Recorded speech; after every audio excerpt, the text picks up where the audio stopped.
Los gloriosos masoquistas que me acompañaron en la historia de Jesús de Nazaret recuerdan que el oficio de pastor es uno de los más desacreditados en el Oriente Medio hasta nuestros días. Por eso Jesús, que escogió nacer en una cloaca infecta, también escogió ser visitado por la basura de la humanidad, por aquellos pastores que incluso estaban infectos de bestialidad y que le regalaron lo robado, porque no era de ellos ni la leche, ni la miel, ni el queso, ni la lana, porque eran pastores de rebaños de otros. No tiene el pastor rebaño propio. Así como los oficios más sagrados son considerados los de carpintero, albañil, herrero, la artesanía en general, el pastor es considerado un ser antisocial y por lo tanto hasta los tiempos anteriores a la invasión romana el testimonio de un pastor no era recibido en ningún juzgado, ningún juez recibía testimonio de pastor para ninguna causa, que no sabía él lo que ocurría, ni le importaba en sociedad. De manera que podemos considerar a Caín en una escena cotidiana. ¿Qué sería? Regando, tomando sus frutos, cuidando sus plantas, sus flores, sus espigas. A Abel en una escena cotidiana, con sus animales, cruzando, capando, destazando, porque difícilmente el campesino agrede a un árbol. Y cuando tiene que arrancar de raíz una planta, cuida la semilla para la temporada próxima, porque sabe que le sale debiendo algo a la vida y que debe devolverlo al ciclo vital. Mientras que el ganadero, no, el ganadero destroza. Los dos, aunque no lo parezca, son los primeros agresores ecológicos. Pero en mayor grado lo es el ganadero, puesto que mata aquello que aparentemente crió con cariño y lo vende destazado, despellejado.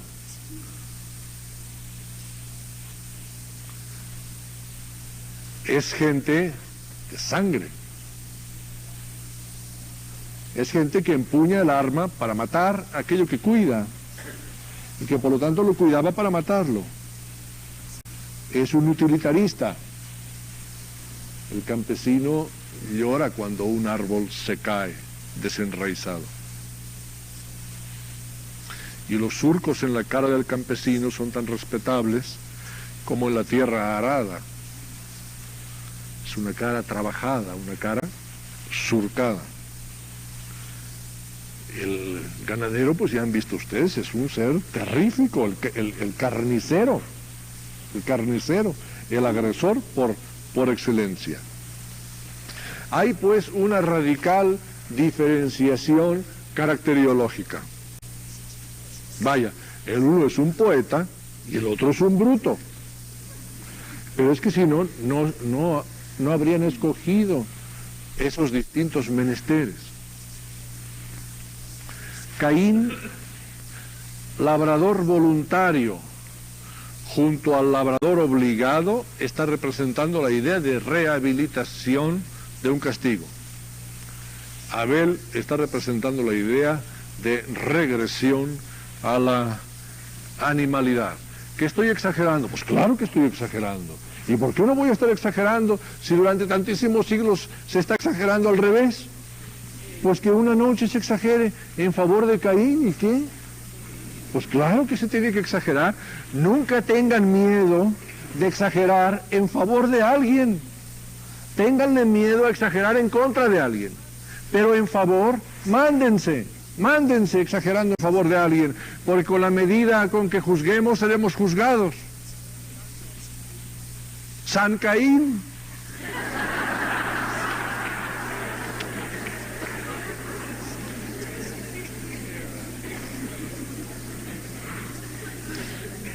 Vaya que si tenían opuestas preferencias vocacionales y era opuesta su actitud respecto al seno familiar y a la convivencia con sus padres, pues claro que no se llevaban bien. No fueron amigos estos dos hermanos, no lo fueron. No se llevaban bien. Y es injusto que la Biblia nos hable solamente de una escenita, pues que le conviene al autor.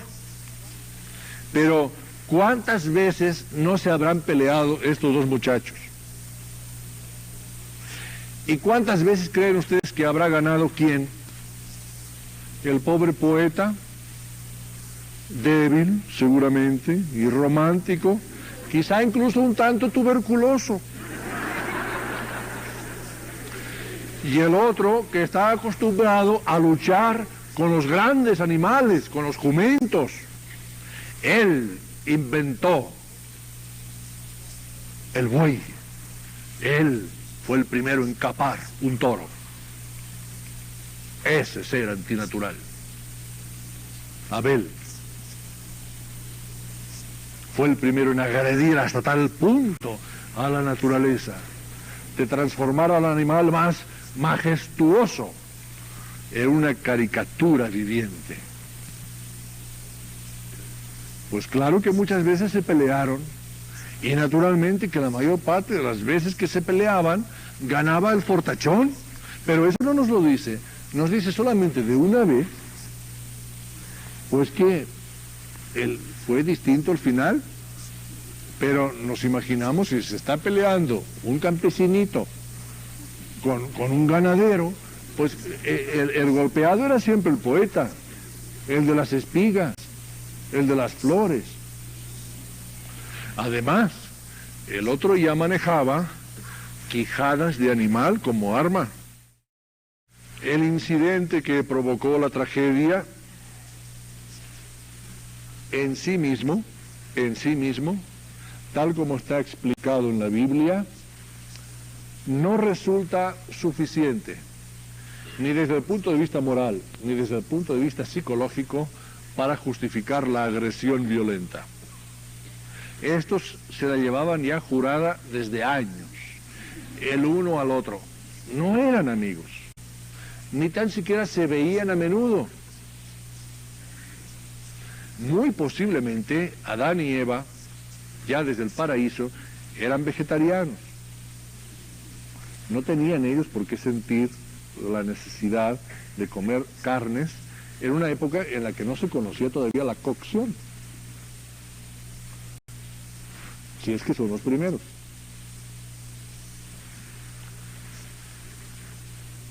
Esta fue una de tantas veces que se pelearon. Esa pelea entre ellos solamente puede concebirse en el marco de una animadversión que ya es constante. Ya se sabe que los dos hermanos no se llevan. Y hasta qué bueno que no se ven con frecuencia, porque cuando se ven, se ensarzan.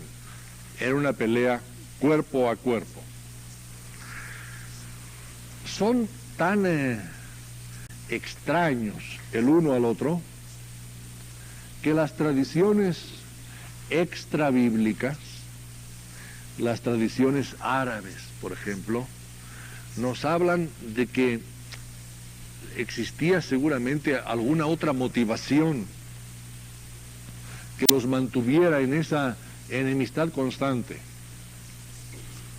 Y claro, la tradición árabe pues es una tradición sensual. Y dice, pues tiene que haber unos celos por ahí. Entonces tienen que inventar pues a otro personaje para poder explicar que fueran tan enemigos uno del otro. Ahora, esa enemistad ya está agrediendo a un concepto de jerarquía, puesto que el hermano mayor es figura del padre y el padre es figura de Dios. Luego el menor le debe en estos tiempos obediencia, respeto, y no lo hace. Los árabes,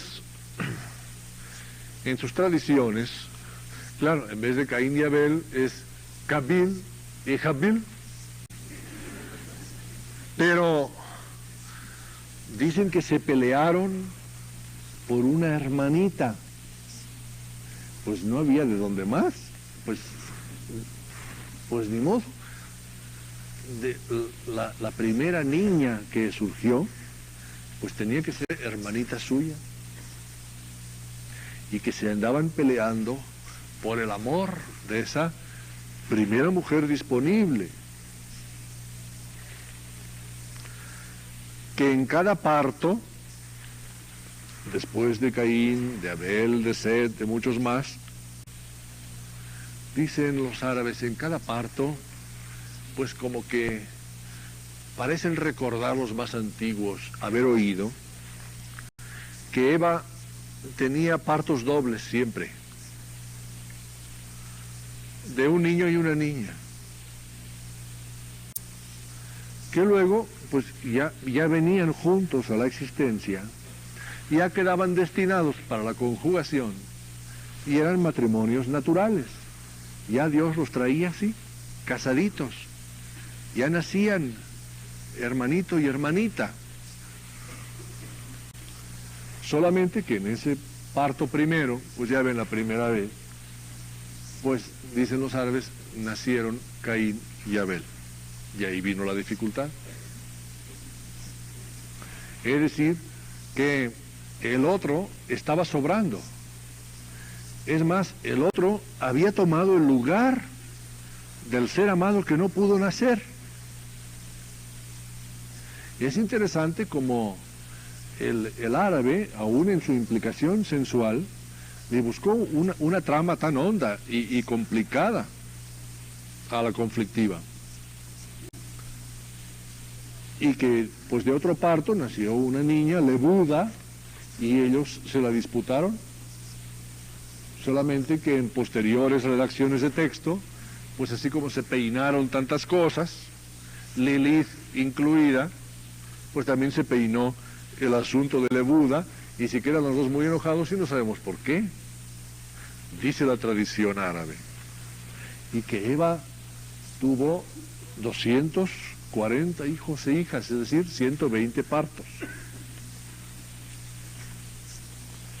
En ese caso habría sido el primer homicidio pasional, ¿verdad?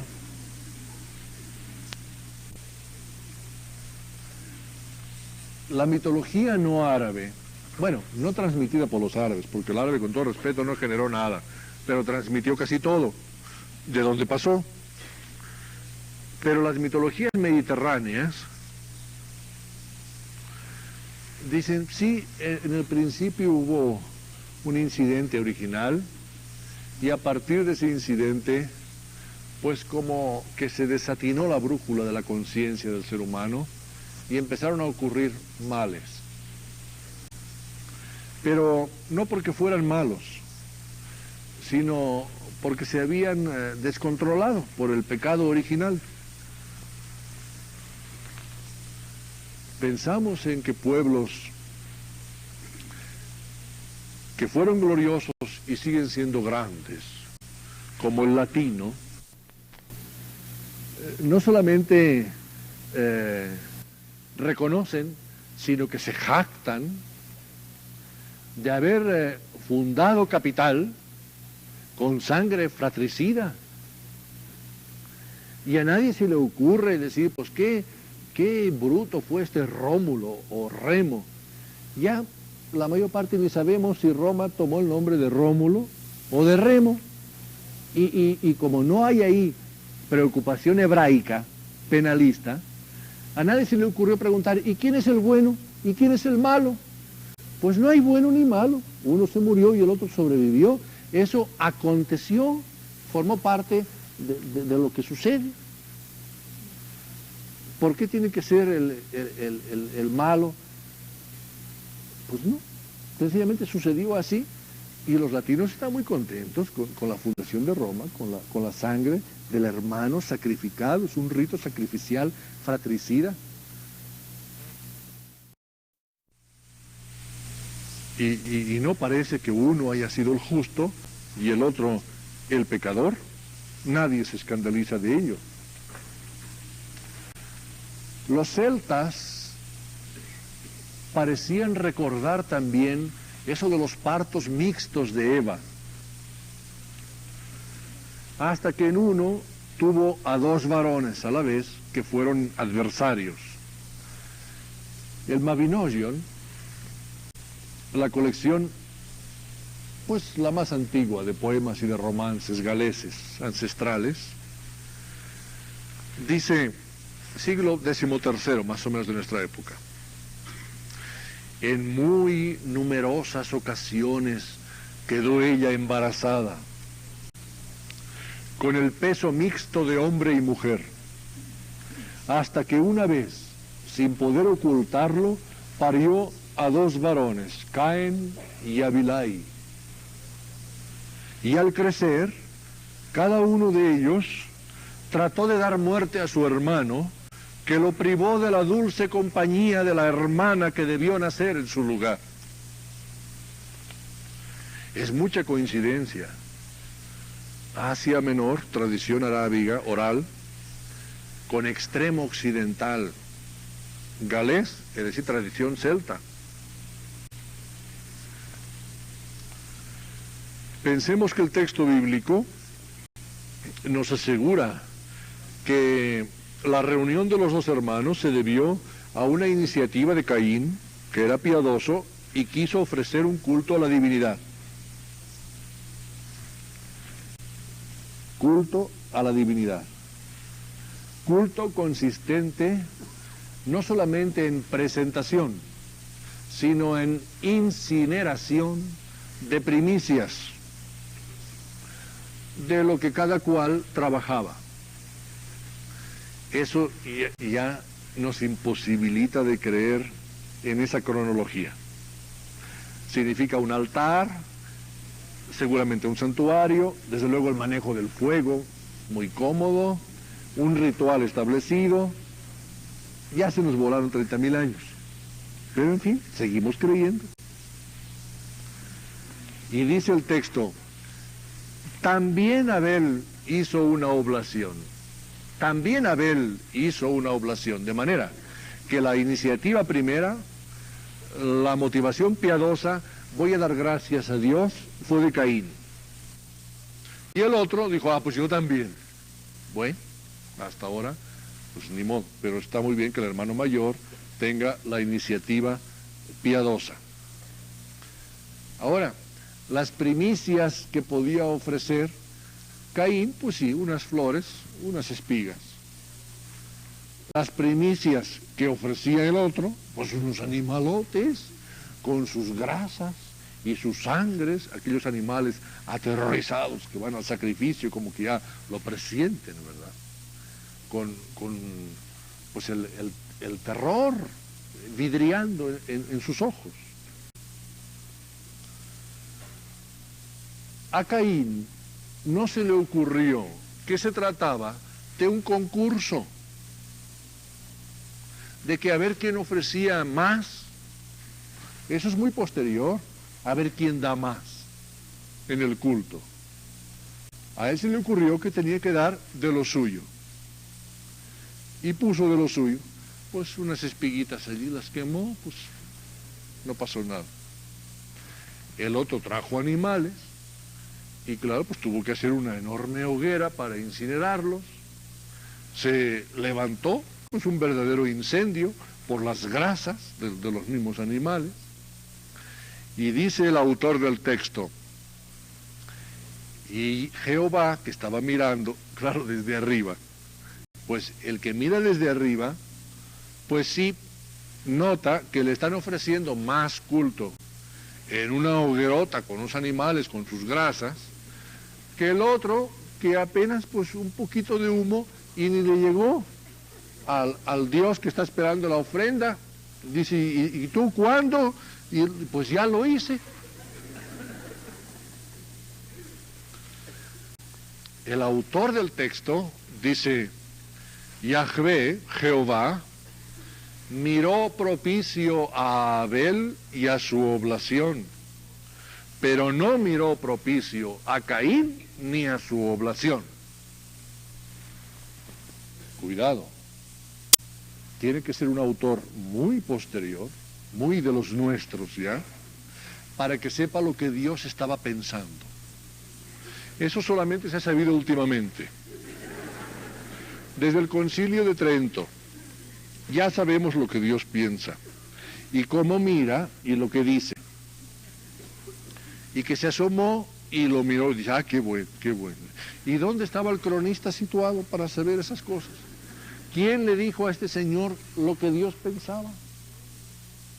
Nosotros queremos pensar que Jehová se asomó y apreció la delicadeza de la oblación de Caín. Porque si Dios no sabe apreciar un ramillete de flores y de espigas y se deja engañar por las carnes y las grasas, pues entonces ya de qué estamos hablando. Entonces ya olvídense. No ya religiones, sino ni mitologías, si ya empezamos así. Mejor nos vamos con los griegos, que por lo menos apreciaban la belleza. Luego el autor del texto está claramente en contra de Caín. Y nosotros estamos en favor y sabemos que Jehová estaba en favor, porque Jehová un día que habló al respecto del asunto, ya muchísimos milenios después, gritó desde arriba, claro, y dijo, ya estoy harto de tanto animal y de tanta carne y de tanta grasa, lo que quiero es un corazón recto y una voluntad dispuesta. Eso dice en el Salmo, ¿no dice? Luego sí sabemos lo que pensaban. Ya estoy harto de la sangre de vuestros becerros. Luego el autor del texto está en franca contradicción con lo que Jehová dirá después por boca de David. Y luego Dios dijo algo tan profundo y tan complicado que hasta ahora no se ha sabido lo que sea ha significado. La versión católico-romana de Nácar Colunga dice, le dijo Dios a Caín, no es verdad que si obraras bien andarías erguido, mientras que si no obras bien estará el pecado a la puerta. Cesa pues, que él siente apego a ti y tú debes dominarlo a él. Eso suena a lo que le dijo a Eva, pero tampoco dice nada. Y la última versión, la de Mover Cantera, católica romana también, pone en boca de Dios estas palabras en otra combinación, pero tampoco diciendo nada. Si acaso obraras bien, no te erguirías, mas si mal obras, no acechará a la puerta el pecado que hacia ti tenderá, aun cuando podrás dominarlo. Nota al pie de la página. Versículo oscurísimo. De texto al parecer corrompido y de sentido problemático. Pudiera entenderse, ¿no habría o recibirías recompensa? O también, ¿no serías acepto o no sería aceptada tu ofrenda? Nadie ha podido descifrar lo que Dios dijo en aquel momento.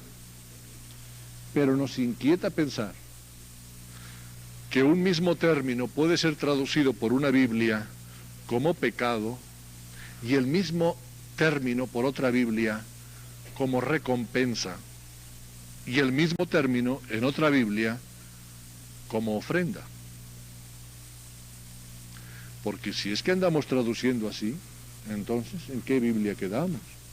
Si una misma palabra se puede traducir como pecado o como recompensa o como ofrenda, solamente porque el texto es oscurísimo y estamos tratando de inculpar a Caín.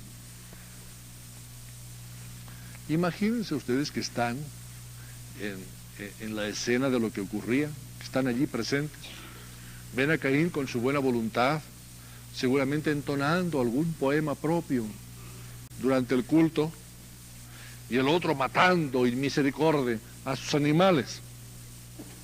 Están ustedes allí y lo ven.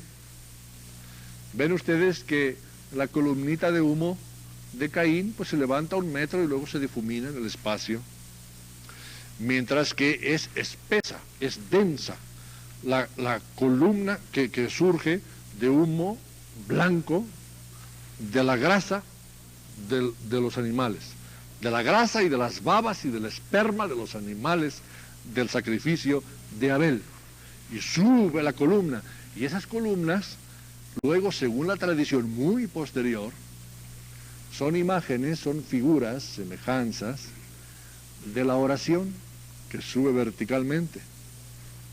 Luego, para quien está escribiendo miles de años después, la oración del uno no se elevó mucho, mientras que la oración del otro subió a Dios y lo convenció a Dios, que sí entendía de oraciones espesas y densas, concretas.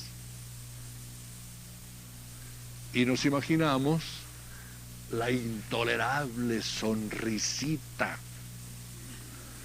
de Abel mirando la columnita de humo de su hermano Caín, porque esta sonrisita nos la tenemos muy sabida en la vida religiosa cotidiana, la del que da la ofrenda y suena la ofrenda sobre la bandeja, y el otro pues no tiene y disimula y que no traje, o pues ahí está esto. Y no podemos decir que Dios está de parte de aquel opulento exhibicionista.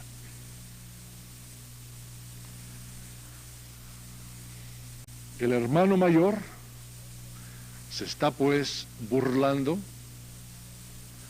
de un acto sagrado, de la oración del hermano menor, oración a la que no había sido invitado, en la que se inmiscuyó como intruso para hacer valer sus poderes materiales, y luego se le está burlando. Y el hermano mayor, Caín, se levanta y lo castiga. No solamente tiene derecho Caín a castigar a Abel, que se le está burlando, poniéndolo eclesiásticamente, a Abel está en pecado mortal porque se está burlando de su hermano en plena misa de 11. Es decir, están ofreciendo culto y el uno se está burlando del otro porque tiene poco cultito. Está en pecado mortal. Y claro, Caín, como es el hermano mayor, está representando a Adán, que no está presente en la escena, se levanta y le pega a su hermano, como hace todo padre bien nacido, a todo hijo bien nacido. Eso es una actitud autoritaria, es una actitud de respeto. Si tú te caes, me vas a respetar mi culto.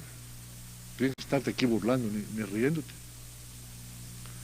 Ahora, pues al pegarle, el otro se resbaló sobre sus grasas allí y se pegó con el occipital, se rompió.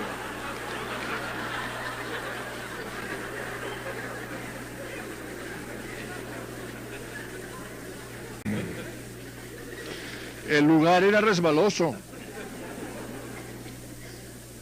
porque junto a las espigas y a las margaritas, bueno, no hablemos de margaritas, junto a las espigas, pues no hay nada resbaloso, pero junto a la grasa de los animales, pues claro que el otro se resbaló, se rompió el occipital, se partió la base del cráneo, y qué bueno, qué bueno.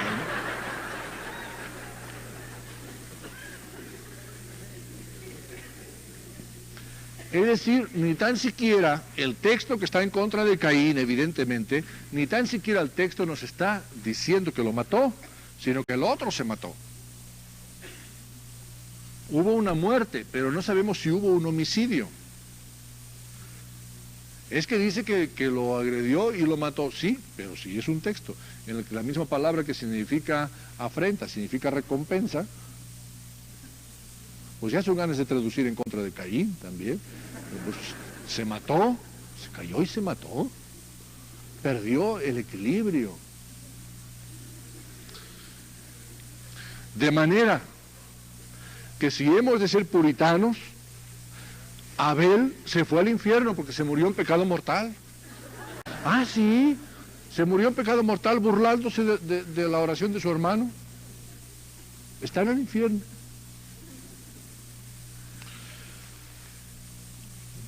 ¿Saben por qué no pudo Caín asesinar? Porque lo máximo que podía hacer Caín era matar. Pero una cosa es matar y otra cosa es asesinar. Es decir, es querer que el otro muera. Porque él nunca había visto un cadáver humano. Ninguno de ellos 4 habían visto un cadáver humano. Uno de los prejuicios que tenían esos primeros habitantes era que les había sido dada la inmortalidad, ¿recuerdan? El árbol de la inmortalidad. Y que esa era su diferencia con los animales. Es más, sabemos hasta qué punto fueron longevos esos primeros seres humanos. De tal manera que tardaron mucho en saber que eran ellos también mortales. Y que ese sí no les era común con los animales. No podía él pues tener la idea de matarlo, porque no sabía que el otro pudiera morir, agredirlo, sí, y era su derecho. Al no conocer la muerte humana, no podía desearla. Pero cuánto nos pues congratula e incluso refrigera el hecho de saber que murió Abel, porque si hubiera sido al revés, como existió el peligro tantas veces que se pelearon, y que se hubiera muerto Caín, ahora resulta que todos nosotros seríamos descendientes de esa bestia, en vez de ser descendientes del poeta y campesino.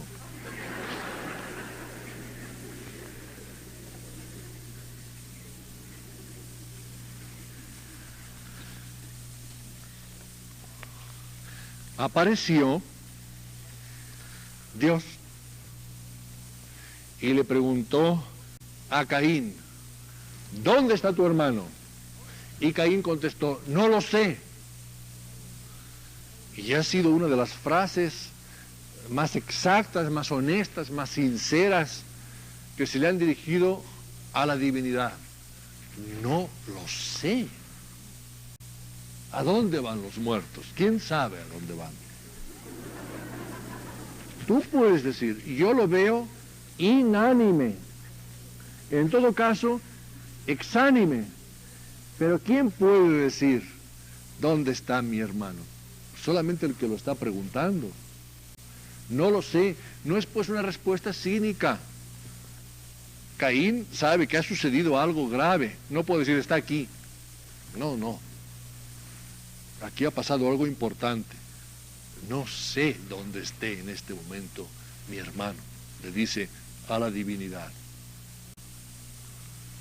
Y le dice una frase que nos hace sentir que todavía sigue enojado Caín, que por lo tanto sabe que su hermano está exánime y quizá piensa que se le pasó la mano, pero no sabe que ha muerto, no sabe que es tan importante. Es algo severo, sí, pero tan importante no, porque todavía sigue enojado por lo que pasó. Y le dice a Dios muy bellamente, ¿soy yo acaso pastor de mi hermano? Mi hermano era pastor, a él le podías preguntar, ¿dónde está esa bestia? ¿Dónde está la otra bestia? Él era pastor, sabía dónde estaban sus bestias. Yo no soy pastor, yo no tengo cura de nadie, yo soy campesino. A mí no me preguntes dónde está este, dónde está aquel, está llamando todavía bestia a su hermano. Yo no soy pastor de mi hermano, para que tú me preguntes dónde está. Tú sabes. La inmediata reacción de Caín es no creer que el hermano inmóvil ha quedado privado de la vida. Quizá pueden llegar a concebir como máximo que ha quedado privado de los sentidos. Quizá él por experiencia lo sabe, alguna vez quedó así por culpa de su hermano. Dice, pues se quedó como yo las otras veces. Ya se reanimará, le va a doler, pues se va a reanimar. El texto bíblico que tan bellamente, tan olímpicamente nos habla de la desgracia de Abel, no nos habla de esa tragedia íntima de Caín, porque lleva mucha más muerte dentro Caín, por haber sido vehículo de homicidio, aunque involuntario, que el mismo cadáver. Muere mucho más el que es causa de muerte que el que murió, porque queda vivo y se está muriendo por dentro. La muerte es su tema, vive de eso. En la ya mencionada tradición árabe hablada del incidente, Caín queda días y noches junto al cuerpo inánime de su hermano, esperando a que se reponga, seguramente ya para conciliarse con él, había sido suficiente. Trató de reanimarlo y fue notando que el cuerpo de su hermano se enfriaba. Entonces lo abrazó para comunicarle el calor, lo que ellos entendían como la vida, lo que luego se entendió como la sangre, para comunicarle su calor vital. Abrazó a su hermano, lo que en cierto sentido significa, además, inherentemente, reconciliación. Lo abrazó para salvarlo, para infundirle su calor, y no lo logró.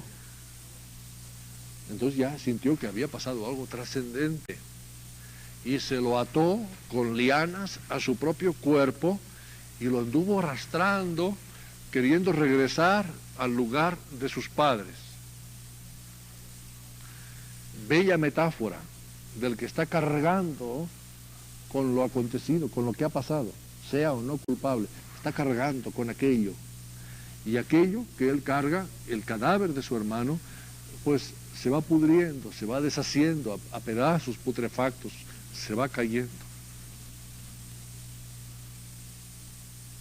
Empieza a sentir Caín dolor de nuevo por otra cosa en la que tampoco ha tenido él culpa.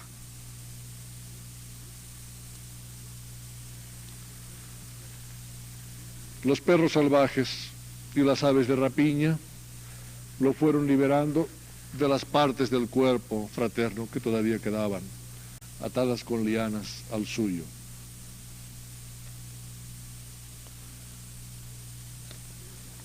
Dios otra vez se puso intratable y empezó con lo de siempre, con lo suyo. Maldito seas, vas a hacer esto, vas a hacer aquello. Y Caín, si me permiten ustedes la expresión, ubica las cosas y pone a Dios en su lugar. En su lugar. Porque Adán y Eva hicieron algo contrario a lo que se les había dicho. Sabían que estaban infringiendo un mandamiento explícito. A Caín no se le había dicho nada. Pasarían milenios antes del famoso no matarás y seguimos sin hacerle caso. Y él estuvo en ejercicio de su libertad y Dios se le pone nervioso por encima. Y Caín dice, un momento, ¿qué pasa allá arriba? Aquí estoy tratando de conservar el control de la situación. ¿Qué pasa allá arriba? ¿Bajas o subo? Es una situación muy seria. Mi hermano ha desaparecido. Vienes y me preguntas dónde está, cuando tú solamente sabes lo que ha pasado. Y ahora me amenazas. ¿Qué está pasando? ¿Qué está pasando? Si en vez de ser la historia de la humanidad fuera una película nacional, ahí cortábamos y volvíamos a empezar. Va mal, no se explica, no va bien el argumento, no se está desarrollando congruentemente. Volvamos a empezar, volvamos al paraíso. Se fue chueco eso. Aunque labres la tierra, no te dará más su fruto. Vagabundo y errante, andarás por el mundo. Dios repitiéndose a sí mismo. Es una pequeña y barata tercera versión de la maldición contra Adán y Eva. Es un Dios tan severo, es un Padre tan autoritario, que en el fondo está lleno de ternura. Y cuando amenaza lo hace siempre de la misma manera, porque como no tiene nada de malo, sino solamente de severo, de imponente, pues solamente sabe amenazar de la misma manera. Van a ver ahora, los rayos, los truenos, los relámpagos. Pero no pasa nada, no pasa absolutamente nada. Aquí seguimos haciendo lo que creemos que se debe hacer. Y arriba fulminan y gritan y se alteran. Y luego ya se calma. Ese Dios meteorológico. Caín le dice, mira, Dios, mi culpa, está hablando ya de culpa. Mi hermano ha muerto. Y yo he sido causa de eso. Queriéndolo o no queriéndolo, yo he sido causa de eso. Mi culpa es demasiado grande, Dios, para que ya empieces tú a hablar de si voy a ser perdonado o no voy a ser perdonado. Porque el otro ya estaba con el rollo de siempre, que tendrás que arar la tierra y lavar la tierra y el sudor y un momento. Yo siento que lo que ha pasado es demasiado importante para que ya empecemos a pactar desde ahora. Yo no estoy hablando de perdón. Yo tengo un gran dolor y yo voy a tardar mucho en solucionarme ese dolor a mí mismo. Déjame que yo me reponga y luego veremos cómo pactamos ese asunto ya penalmente, jurídicamente, teológicamente. Yo ahora tengo un gran problema, perdón. Eso es muy importante. Yo pocas veces, he encontrado en el confesionario a alguien así, tan importante, que me diga, padre, es que dígame usted lo que me diga, usted me podrá impartir un perdón, el de la iglesia, el de la comunidad, el de usted, el de la sotana, o según usted, el de Cristo. Pero el problema es, padre, que yo voy a tardar mucho en perdonarme a mí mismo. Ese es el problema. Y que es grotesco que usted esté hablando de perdonarme cuando yo no me he perdonado todavía. Vine para hablar con usted, pero no me hable de perdón todavía. Porque yo estoy convaleciendo de eso que ha pasado. No estemos negociando ya bendiciones. Está poniendo a Dios en su lugar. Lo está poniendo a Dios. Tendrá que bajar el Cristo para que Dios aprenda cómo es aquí abajo de difícil la cosa. Tendrá que bajar Jesús para ver que no es tan fácil. Se grita muy fácil desde arriba. Tardaré mucho en perdonarme. Erraré por la tierra hasta que alguien me encuentre y me prive a mí de la vida. Eso que pasó, que yo le hice a mi hermano, yo andaré por todo el mundo hasta que alguien me encuentre y me lo haga a mí. Alguien me mate, queriendo o sin querer. Entonces como que habrá algún balance de lo sucedido. Y Dios le pone una señal. Según la mayoría de los exégetas, de los explicadores del texto bíblico, la señal de Caín que Dios le pone, pues es un signo de maldición. Sí, errarás por todo el mundo, pero irás señalado como criminal, como fratricida. Un momento. ¿Para que lo vea quién? Entonces es que para ser señalados que alguien va a interpretar esa señal. Luego hay otras gentes que van a decir, este está señalado. No han faltado exégetas que han buscado cuál es esa señal, el mal de San Vito, la epilepsia. No, pues claro, tiene que ser algo muy feo. Cuando el texto está diciendo claramente que quedó señalado por Dios, pero qué cosa tan bonita, ¿verdad? Quedar señalado por Dios, para que si alguien lo encontrara, dijera, este es de Dios. Eso es del tiempo en que están señalando reses, ¿verdad? Y dicen, esta es mía y esta es de la otra ganadería. Y el que lleva la señal de Dios no tiene por qué ser un castigado, sino que es un elegido. Yo llevo la señal de Dios.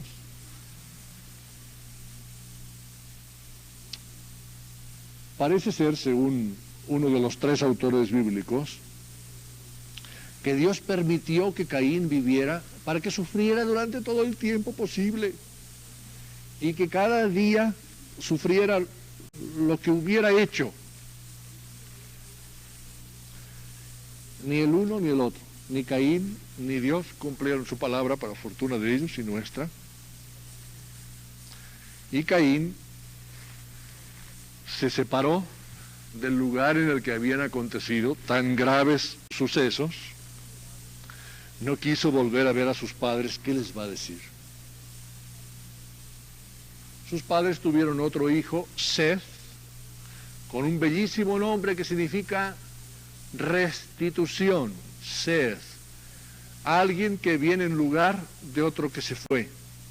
Fíjense qué discreción, qué delicadeza la de ese anciano matrimonio que tiene otro hijo y no señala ningún culpable de lo que ya pasó, pero tiene otro y lo llama restitución.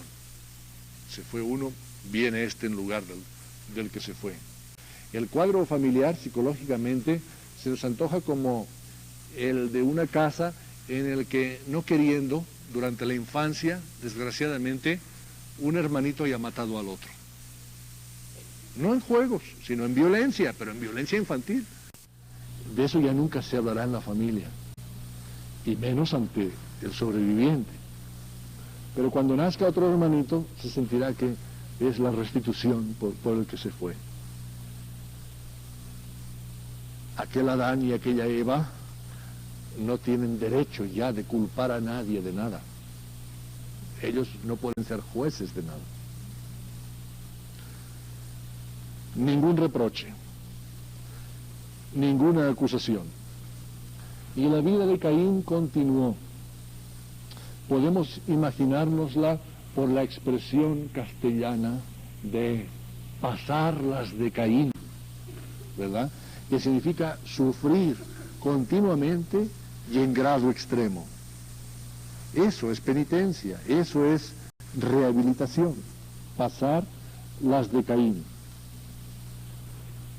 Y un día que Caín andaba errante por el mundo,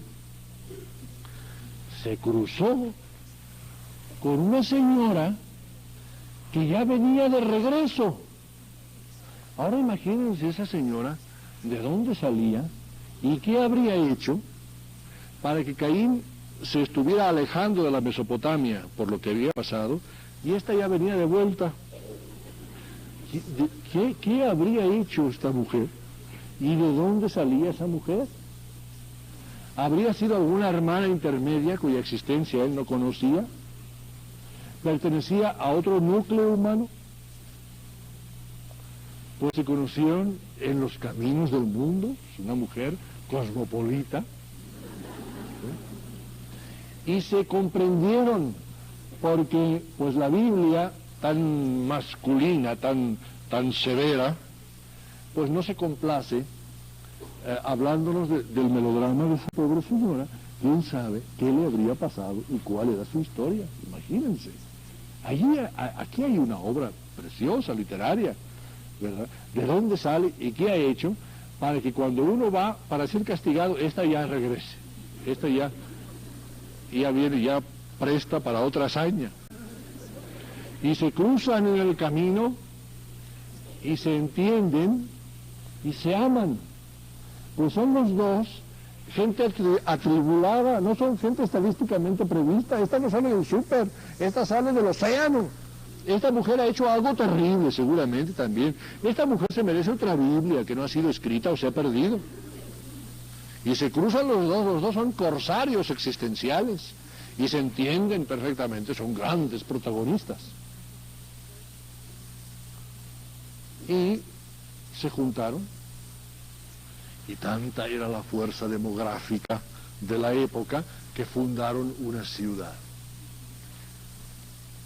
Ahora se funda una familia, ¿verdad? Ellos fundaron una ciudad, se vieron, y solamente con el cruce de miradas ya entendieron las tempestades internas que llevaban. Se comprendieron y se amaron. Y tuvieron un hijo e hicieron una ciudad. Y al hijo y a la ciudad le pusieron el mismo nombre, Enoch. Muy importante.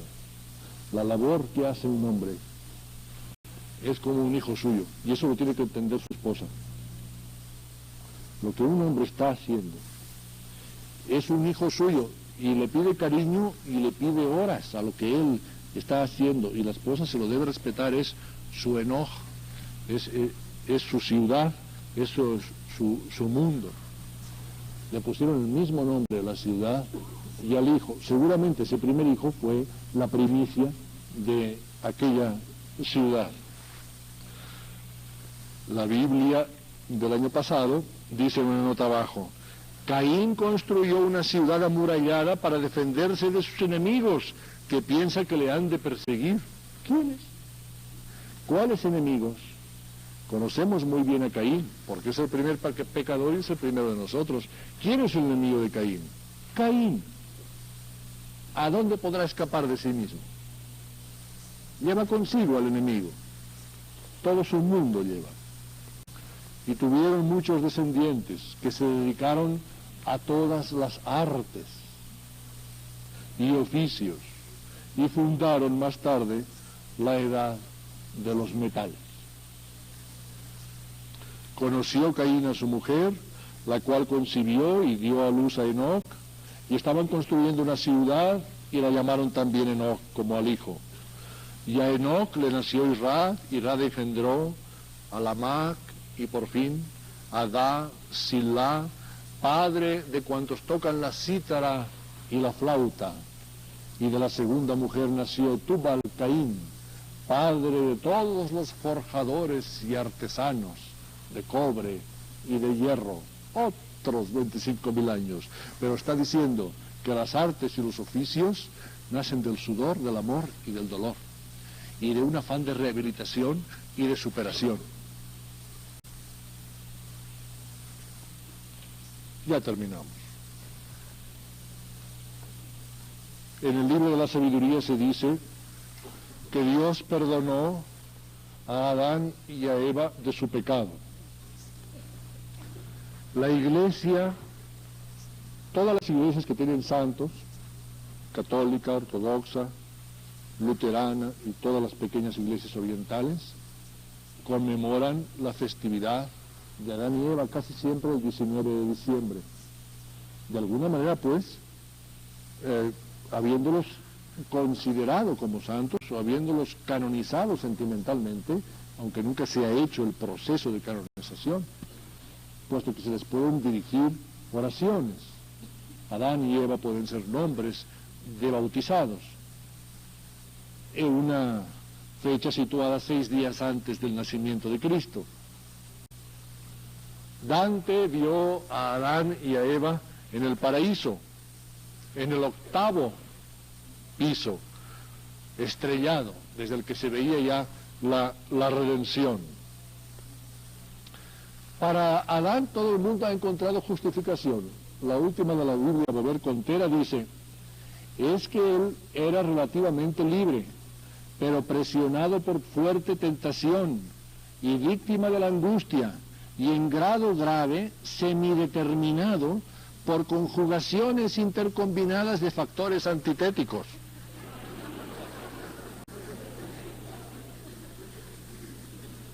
Ese ya tiene justificación, ya encontró un teólogo, pero Caín no ha encontrado quien cantara lo que le ocurrió. Es cierto que en la misma Escritura Sagrada, pero ya en el Nuevo Testamento, en la parte que habla de la redención, en la epístola de San Judas, pero de Judas el bueno, de San Judas el bueno, ya una noche nos pelearemos por eso también. En la epístola de San Judas se escribe contra los que blasfeman de todo lo que no conocen y abusan como brutos animales de todas aquellas cosas que conocen por razón natural. Desdichados de ellos que han seguido el camino de Caín y perdidos como Balaam por el deseo de una sórdida recompensa. ¿Es una epístola del Nuevo Testamento? Es una epístola del Nuevo Testamento. ¿Es voz de Dios? Es una epístola del Nuevo Testamento. Porque luego resulta que en las notas críticas de la misma edición se nos dice que San Judas está usando palabras tomadas del libro apócrifo llamado Asunción de Moisés. Y la Biblia de Jerusalén dice en el mismo lugar, San Judas parece depender aquí del apócrifo Asunción de Moisés. Y ya no nos metemos en más profundidades, porque si hasta el Nuevo Testamento se basa en apócrifos, aquí estamos tratando de justificar a un ser tan remoto como Caín. ¿Quién tiene algo contra Caín? 3 religiones están en contra de él: cristiana, judía y musulmana. ¿Qué cristiano, qué israelita, qué musulmán pueden echar en cara, por favor, un homicidio? Un homicidio que si tuvo un culpable, fue alguien que notoriamente se dedicó durante el resto de su vida a una labor de reconciliación con la jerarquía moral que él entendía tener. Sabemos que hizo algo, sabemos que sufrió por ello. ¿Hay algo más digno? Sabemos que pecó, sabemos que pagó, que sufrió mucho, que trabajó mucho y que fundó arte, cultura y ciencia. Después de los millones y millones, pero eso háganse lo suyo, millones y millones de víctimas de la Inquisición y de las cruzadas. Tenemos nuestras manos tintas en sangre. Las manos que consagran y levantan la Santísima Hostia están manchadas en sangre humana. Son 20 siglos de matar a gente que no se decidía a creer que les hablábamos del amor de Dios. ¿Nosotros vamos a ser los que inculpemos a Caín? Ahora somos todos muy humanistas. ¿Por qué? Porque ahora si nos descuidamos nos persiguen a nosotros, por eso somos tan humanistas. Si no, todavía estaríamos quemando vivos a los demás, que no hace tantos años todavía lo hacíamos.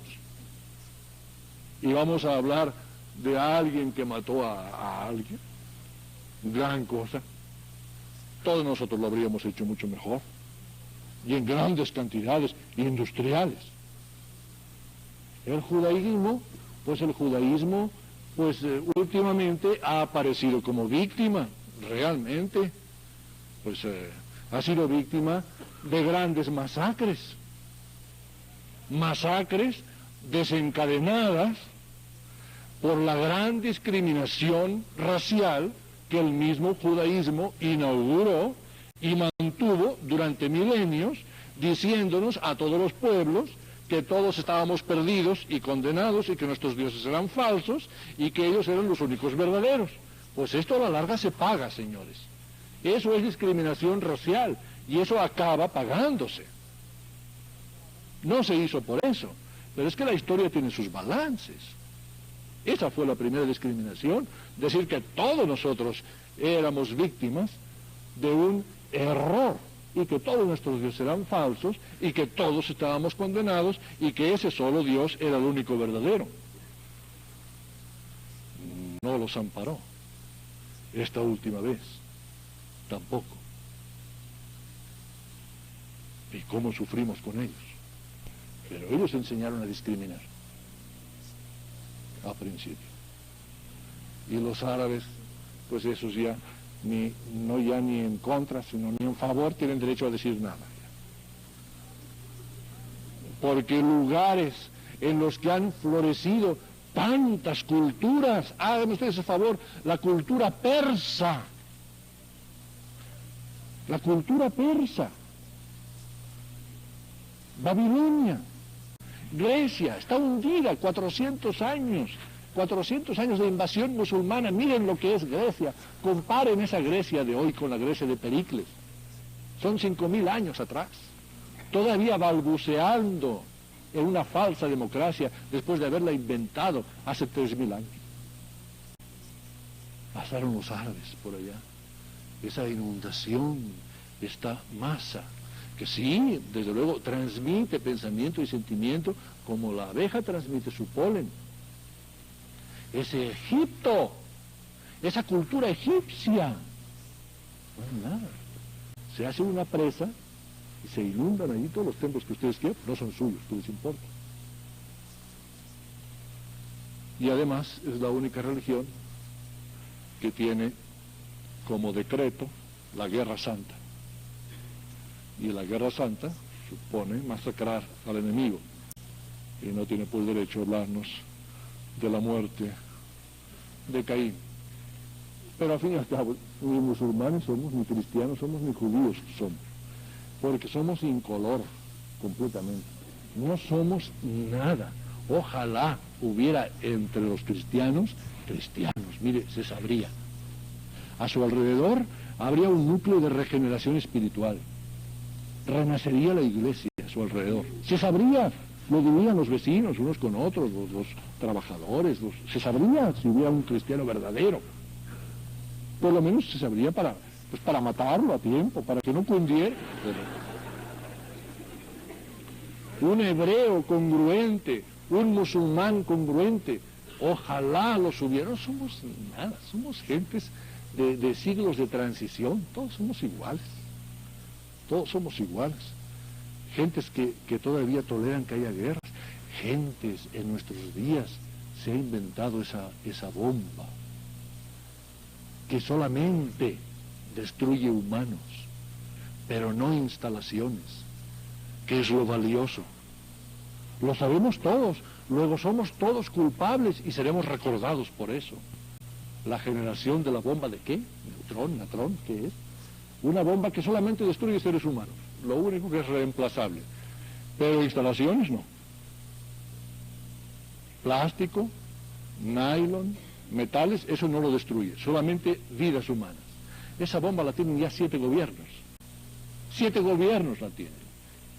Cualquier histérico un día pulsa el botoncito.